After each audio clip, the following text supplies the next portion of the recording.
guys, today is last day so work. So long weekend tayo. So ngayon ang last day ng pasok namin sa trabaho. So kailangan naming maaga at pagkatapos kailangan naming maaga din matapos yung aming mga ginagawa. Para anytime, pag sinabi ng amo na pwede na umuwi, let's go! Ayan. Sakay nga pala ako ng tricycle kasi nag-special na ako papuntang workplace ko. At dito nga po ang daan namin dito sa kanto na to, kung saan ito yung talipapa sa amin, bilihan ng malapitang bilihan ng ulam. Ayan. See ya sa work, mamaya.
Hi guys, andito na ako sa work and kailangan naming unahin pala itong sticker na kahapon pa.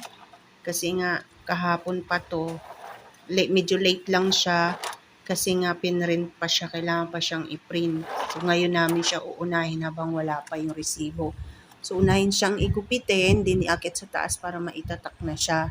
Then para iayos na, mai-plastic at diretso sa kanyang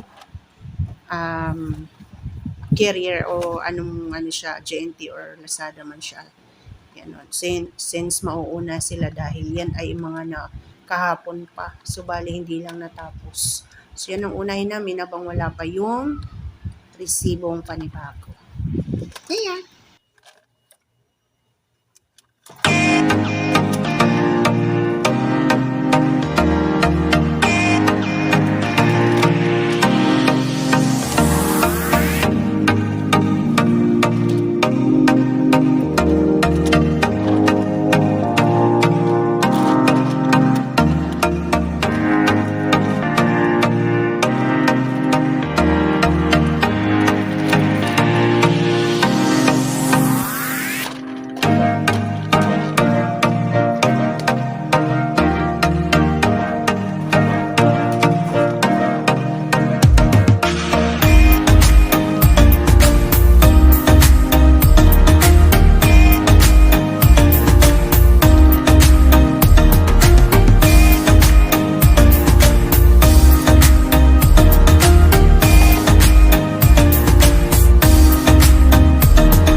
10 hours later.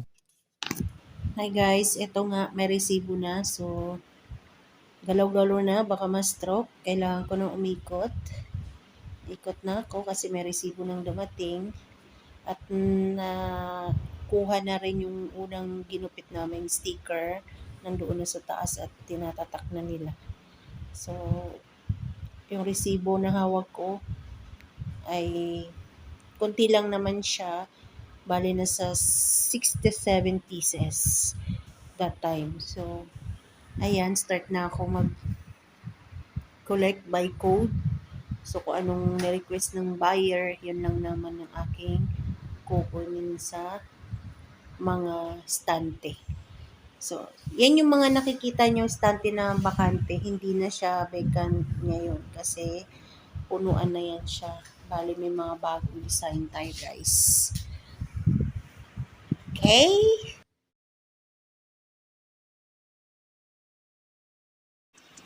Ba't ang tagal ko doon sa pwesto na yon kasi alam niyo kung bakit, guys. Ang tagal ko doon sa pwesto kasi nga yung mga order ng mga buyer naloloka akets kasi merong assorted, merong hindi. So, kailangan ko iayos. Ang tagal mo dyan, Mars!